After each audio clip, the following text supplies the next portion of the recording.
السلام علیکم ورحمۃ اللہ وبرکاتہ۔ جی آپ کی بارگاہ میں سوال یہ عرض ہے، کیا ہم اپنی زمین وقتی طور پر مسجد کے لیے دے سکتے ہیں؟ برائے کرم ارشاد فرمائیے۔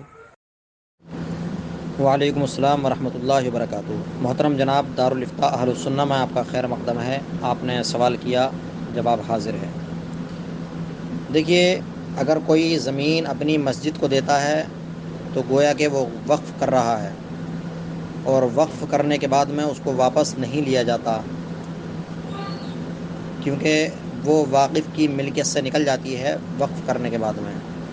اور اگر آپ عارضی طور پر ویسے ہی نماز پڑھنے کی اجازت دے رہے ہیں کہ نماز پڑھ لیجئے، جیسے کہ بعض جگہ پر ہوتا ہے کہ مسجد میں جو ہے نئی تعمیر ہو رہی ہے مسجد، یا دوبارہ تعمیر ہو رہی ہے، تو نماز پڑھنے کی جگہ نہیں ہے مسجد کے اندر، تو جو آس پاس میں گھر ہوتے ہیں ان میں سے کوئی کہہ دیتا ہے کہ چلو ہمارے گھر پہ جماعت کر لو، تو صرف نماز پڑھنے کی وقتی طور پر اجازت دی ہے، تب اس صورت میں مسجد کا حکم نہیں ہوگا۔ لیکن اگر اس نے مسجد کو دے دی، وہ زمین کے یہ مسجد کو دے دی چلو ہم نے، تو اس صورت میں وہ زمین مسجد ہو جائے گی۔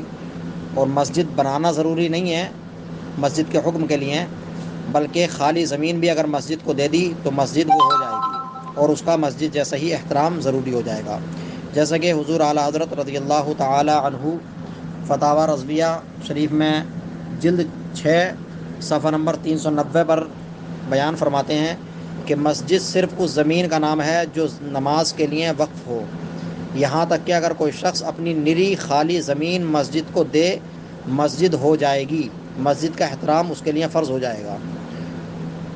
تو اگر آپ مسجد کو زمین دے رہے ہیں تو پھر اس کا حکم مسجد کا ہی ہوگا، اور وہ وقف کہلائے گی، مسجد کہلائے گی وہ۔ اور اگر آپ ویسے ہی وقتی طور پر نماز پڑھنے کی اجازت دے رہے ہیں، صرف مسجد کو وہ زمین نہیں دے رہے، تو اس صورت میں وہ مسجد نہیں ہوگی۔ واللہ اعلم بالصواب۔